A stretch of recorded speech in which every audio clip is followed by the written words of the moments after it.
श्री सुखदेव जी कहते हैं, परीक्षित, अब समस्त शुभ गुणों से युक्त बहुत सुहावना समय आया। रोहिणी नक्षत्र था। आकाश के सभी नक्षत्र, ग्रह और तारे शांत सौम्य हो रहे थे। दिशाएं स्वच्छ प्रसन्न थीं। निर्मल आकाश, तारे जगमगा रहे थे।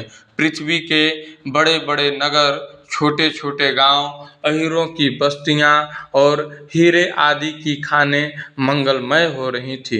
नदियों का जल निर्मल हो गया था। रात्रि के समय भी सरोवरों में कमल खिल रहे थे। वन में वृक्षों की पंक्तियां रंग बिरंग पुष्पों के गुच्छों से लद गई थीं। कहीं पक्षी चहक रहे थे तो कहीं भौरे गुनगुना रहे थे। उस समय परम पवित्र और शीतल मंद सुगंध वायु अपने स्पर्श से लोगों को सुख दान करती हुई बह रही थी। ब्राह्मणों के अग्निहोत्र की कभी न बुझने वाली अग्नियां जो कंस के अत्याचार से बुझ गई थी, वे इस समय अपने आप जल उठी। संत पुरुष पहले से ही चाहते थे कि असुरों की बढ़ती न होने पाए। अब उनका मन सहसा प्रसन्नता से भर गया। जिस समय भगवान के आविर्भाव का अवसर आया, स्वर्ग में देवताओं की दुंदुभियां अपने आप बज उठी। किन्नर और गंधर्व मधुर स्वर में गाने लगे तथा सिद्ध और चारण भगवान के मंगलमय गुणों की स्तुति करने लगे। विद्याधारियां अप्सराओं के साथ नाचने लगी। बड़े बड़े देवता और ऋषि मुनि आनंद से भरकर पुष्पों की वर्षा करने लगे। जल से भरे वे बादल समुद्र के पास जाकर धीरे धीरे गर्जना करने लगे। जन्म मृत्यु के चक्र से छुड़ाने वाले जनार्दन के अवतार का समय था। निशिथ चारों ओर अंधकार का साम्राज्य था। उसी समय सबके हृदय में विराजमान भगवान विष्णु देव रूपिणी देवकी के गर्भ से प्रकट हुए। जैसे पूर्व दिशा में 16 कलाओं से पूर्ण चंद्रमा का उदय हो गया हो, वसुदेव जी ने देखा उनके सामने एक अद्भुत बालक है। उसके नेत्र कमल के समान कोमल और विशाल हैं। 4 सुंदर हाथों में शंख, गदा, चक्र और कमल लिए हुए हैं। वक्षस्थल पर श्रीवत्स का चिन्ह, अत्यंत सुंदर स्वर्णमयी रेखा है। गले में कौस्तुभ मणि झिलमिला रही है। वर्षाकालीन मेघ के समान परम सुंदर श्यामल शरीर पर मनोहर पीतांबर फहरा रहा है। बहुमूल्य वैदुर्य मणि के किरीट और कुंडल की कांति से सुंदर सुंदर घुंघराले बाल सूर्य की किरणों के समान चमक रहे हैं। कमर में चमचमाती करधनी की लड़ियां लटक रही हैं। बाहों में बाजूबंद और कलाइयों में कंकन शोभायमान हो रहे हैं। इन सब आभूषणों से सुशोभित बालक के अंग अंग से अनोखी छटा छिटक रही है।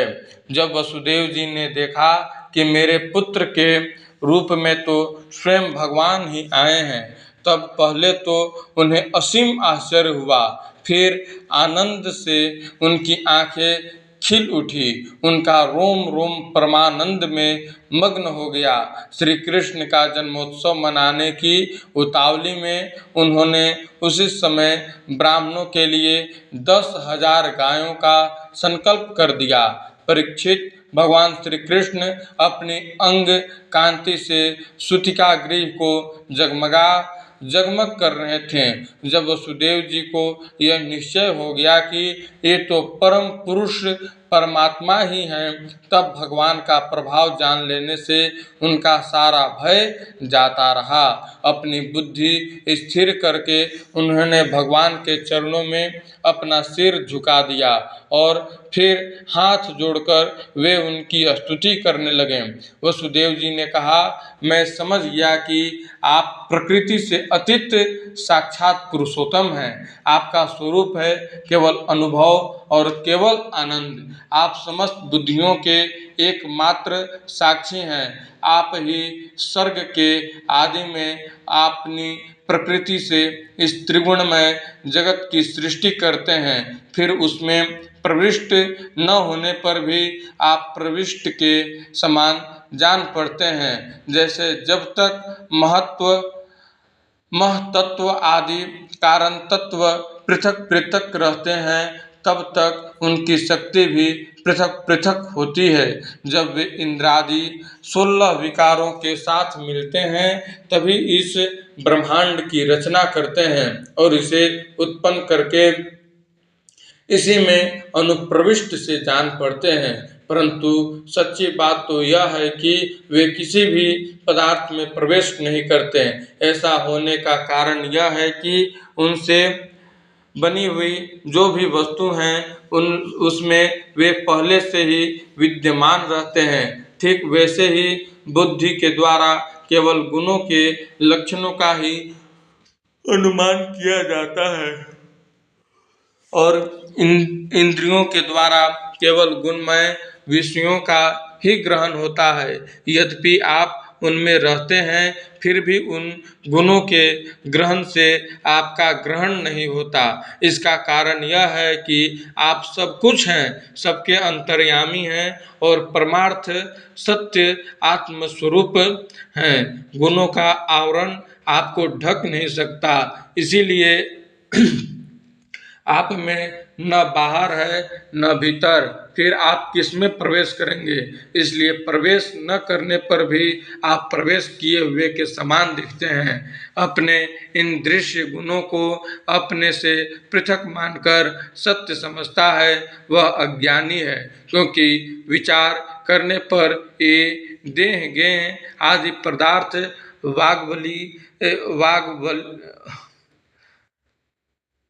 वाग विलास के सिवा और कुछ नहीं सिद्ध होते। विचार के द्वारा जिस वस्तु का अस्तित्व सिद्ध नहीं होता, बल्कि जो बाधित हो जाती है, उसको सत्य मानने वाला पुरुष बुद्धिमान कैसे हो सकता है।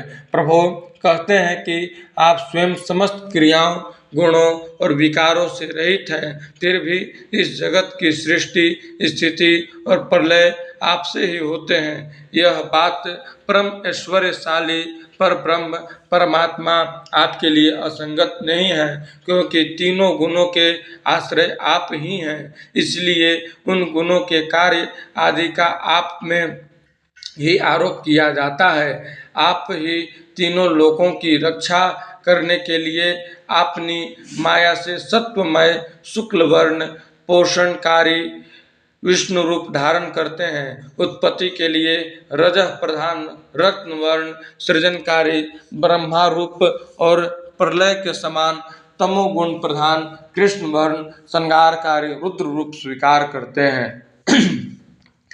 प्रभो सर्वशक्तिमान और सबके स्वामी हैं। प्रभु आप सर्वशक्तिमान और सबके स्वामी हैं। इस संसार की रक्षा के लिए ही आपने मेरे घर अवतार लिया है। आजकल कोटि कोटि असुर सेनापतियों ने राजा का नाम धारण कर रखा है और अपने अधीन बड़ी बड़ी सेनाएं कर रखी हैं। आप उन सबका संहार करेंगे। देवताओं के भी आराध्य देव प्रभो, यह कंस बड़ा दुष्ट है। इसे जब मालूम हुआ कि आपका अवतार हमारे घर होने वाला है, तब उसने आपके भय से आपके बड़े भाइयों को मार डाला। अभी उसके दूत आपके अवतार का समाचार उसे सुनाएंगे और वह अभी अभी हाथ में शस्त्र लेकर दौड़ा आएगा। श्री सुखदेव जी कहते हैं, परीक्षित, इधर देवकी ने देखा कि मेरे पुत्र में तो पुरुषोत्तम भगवान के सभी लक्षण मौजूद हैं। पहले तो उन्हें कंस से कुछ भय मालूम हुआ, परंतु फिर वे बड़े पवित्र भाव से मुस्कुराते हुए स्तुति करने लगी। माता देवकी ने कहा, प्रभो, वेदों ने आपके जिस रूप को अव्यक्त और सबका कारण बतलाया है, जो ब्रह्म ज्योति स्वरूप समस्त गुणों से रहित और विकारहीन है, जिसे विशेषण रहित, अनिर्वचनीय, निष्क्रिय एवं केवल विशुद्ध सत्ता के रूप में कहा गया है, वही बुद्धि आदि के प्रकाशक विष्णु आप स्वयं हैं। जिस समय ब्रह्मा की पूरी आयु 2 परार्ध समाप्त हो जाते हैं, काल शक्ति के प्रभाव से सारे लोक नष्ट हो जाते हैं। पंच महाभूत अहंकार में, अहंकार महतत्व में और महतत्व प्रकृति में लीन हो जाता है, उस समय एकमात्र आप ही शेष रह जाते हैं। इसी से आपका एक नाम शेष भी है। प्रकृति के एकमात्र सहायक प्रभो निमेष से लेकर वर्ष पर्यंत अनेक विभागों में विभक्त जो काल है, जिसकी चेष्टा से यह संपूर्ण विश्व सचेत हो रहा है और जिसकी कोई सीमा नहीं है, वह आपकी लीला मात्र है। आप सर्वशक्तिमान और परम कल्याण के आश्रय हैं। मैं आपकी शरण लेती हूँ। प्रभो, यह जीव मृत्युग्रस्त हो रहा है। यह मृत्यु रूप कराल व्याल से भयभीत होकर संपूर्ण लोकांतरों में भटकता रहा है, परंतु इसे कभी कहीं भी ऐसा स्थान न मिल सका जहां यह निर्भय होकर रहे। आज बड़े भाग्य से इसे आपके चरणार बिंदों की शरण मिल गई, अतः अब यह स्वस्थ होकर सुख की नींद सो रहा है। औरों की तो बात ही क्या, स्वयं मृत्यु भी इससे भयभीत होकर भाग गई है। प्रभो, आप हैं भक्त भयहारी और हम लोग इस दुष्ट कंस से बहुत ही भयभीत हैं, अतः आप हमारी रक्षा कीजिए। आपका यह चतुर्भुज दिव्य रूप ध्यान की वस्तु है। इसे केवल मांस मज्जामय शरीर पर ही दृष्टि रखने वाले देहाभिमानी पुरुषों के सामने प्रकट मत कीजिए। मधुसूदन, इस पापी कंस को यह बात मालूम न हो कि आपका जन्म मेरे गर्भ से हुआ है। मेरा धैर्य टूट रहा है। आपके लिए मैं कंस से बहुत डर रही हूँ। विश्वात्मन, आपका यह रूप अलौकिक है। आप शंख, चक्र, गदा और कमल की शोभा से युक्त अपना यह चतुर्भुज रूप छिपा लीजिए। प्रलय के समय आप इस संपूर्ण विश्व को अपने शरीर में वैसे ही स्वाभाविक रूप से धारण करते हैं, जैसे कोई मनुष्य अपने शरीर में रहने वाले छिद्र रूप आकाश को। वही परम पुरुष परमात्मा आप मेरे गर्भवासी हुए। यह आपकी अद्भुत मनुष्य लीला नहीं तो और क्या है। श्री भगवान ने कहा, देवी, स्वयंभू मनवंतर में जब तुम्हारा पहला जन्म हुआ था, उस समय तुम्हारा नाम था कृष्ण और ये वसुदेव सुतपा नाम के प्रजापति थे। तुम दोनों के हृदय बड़े ही शुद्ध थे। जब ब्रह्मा जी ने तुम दोनों को संतान उत्पन्न करने की आज्ञा दी, तब तुम लोगों ने इंद्रियों का दमन करके उत्कृष्ट तपस्या की। तुम दोनों ने वर्षा, वायु, घाम, शीत, उष्ण आदि काल के विभिन्न गुणों का सहन किया और प्राणायाम के द्वारा अपने मन के मल ढो डाले। तुम दोनों कभी सूखे पत्ते खा लेते और कभी हवा पीकर ही रह जाते। तुम्हारा चित्त बड़ा शांत था। इसी प्रकार तुम लोगों ने मुझसे अभिष्ट वस्तु प्राप्त करने की इच्छा से मेरी आराधना की। मुझ में चित्त लगाकर ऐसा परम दुष्कर और घोर तप करते करते देवताओं के 12,000 वर्ष बीत गए। पुण्यमयी देवी, उस समय मैं तुम दोनों पर प्रसन्न हुआ, क्योंकि तुम दोनों ने तपस्या, श्रद्धा और प्रेममयी भक्ति से अपने हृदय में नित्य निरंतर मेरी भावना की थी। उस समय तुम दोनों की अभिलाषा पूर्ण करने के लिए वर देने वालों का राजा मैं इसी रूप से तुम्हारे सामने प्रकट हुआ। जब मैंने कहा कि तुम्हारी जो इच्छा हो मुझसे मांग लो, तब तुम दोनों ने मेरे जैसा पुत्र मांगा। उस समय तक विषय भोगों से तुम लोगों का कोई संबंध नहीं हुआ था, तुम्हारे कोई संतान भी न थी, इसलिए मेरी माया से मोहित होकर तुम दोनों ने मुझसे मोक्ष नहीं मांगा। तुम्हें मेरे जैसा पुत्र होने का वर प्राप्त हो गया और मैं वहां से चला गया। अब सफल मनोरथ होकर तुम लोग विषयों का भोग करने लगे। मैंने देखा कि संसार में शील स्वभाव, उदारता तथा अन्य गुणों में मेरे जैसा दूसरा कोई नहीं है, इसलिए मैं ही तुम दोनों का पुत्र हुआ और उस समय मैं कृष्णगर्भ के नाम से विख्यात हुआ। फिर दूसरे जन्म में तुम हुई अदिति और वसुदेव हुए कश्यप। उस समय भी मैं तुम्हारा पुत्र हुआ। मेरा नाम था उपेंद्र। शरीर छोटा होने के कारण लोग मुझे वामन भी कहते थे। सती देवकी, तुम्हारे इस तीसरे जन्म में भी मैं उसी रूप से फिर तुम्हारा पुत्र हुआ हूँ। मेरी वाणी सर्वदा सत्य होती है। मैंने तुम्हें अपना यह रूप इसलिए दिखला दिया है कि तुम्हें मेरे पूर्व अवतारों का स्मरण हो जाए। यदि मैं ऐसा नहीं करता तो केवल मनुष्य शरीर से मेरे अवतार की पहचान नहीं हो पाती। तुम दोनों मेरे प्रति पुत्र भाव तथा निरंतर ब्रह्म भाव रखना। इस प्रकार वात्सल्य, स्नेह और चिंतन के द्वारा तुम्हें मेरे परम पद की प्राप्ति होगी। श्री सुखदेव जी कहते हैं, भगवान इतना कहकर चुप हो गए। अब उन्होंने अपनी योग माया से पिता माता के देखते देखते तुरंत एक साधारण शिशु का रूप धारण कर लिया। तब वसुदेव जी ने भगवान की प्रेरणा से अपने पुत्र को लेकर सूतिका गृह से बाहर निकलने की इच्छा की।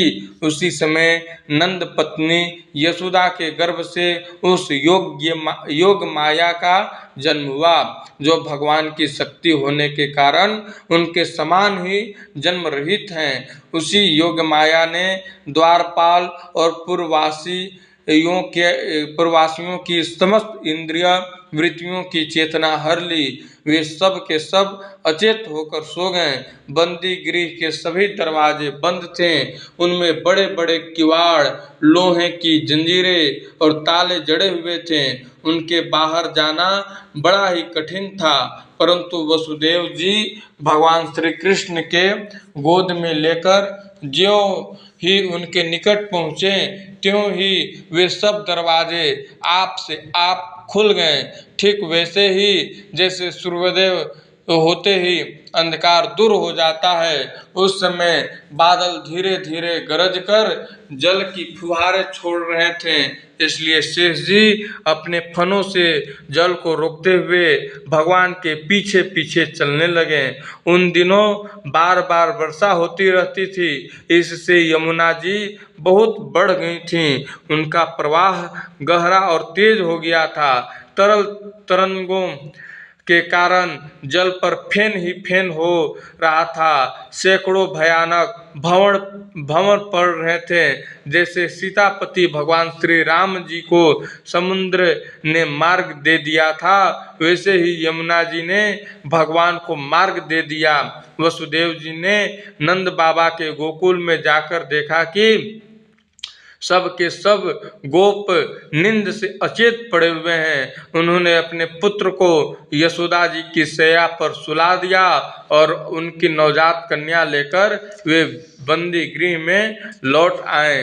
जेल में पहुंचकर वसुदेव जी ने उस कन्या को देवकी की शैया पर सुला दिया और अपने पैरों में बेड़ियां डाल ली तथा पहले की तरह वे बंदी गृह में बंद हो गए। उधर नंद पत्नी यशोदा जी को इतना तो मालूम हुआ कि कोई संतान हुआ है, परंतु वे यह न जान सकी कि पुत्र है या पुत्री, क्योंकि एक तो उन्हें बड़ा परिश्रम हुआ था और दूसरे योग माया ने उन्हें अचेत कर दिया था। प्रेम से बोलिए विष्णु भगवान की जय।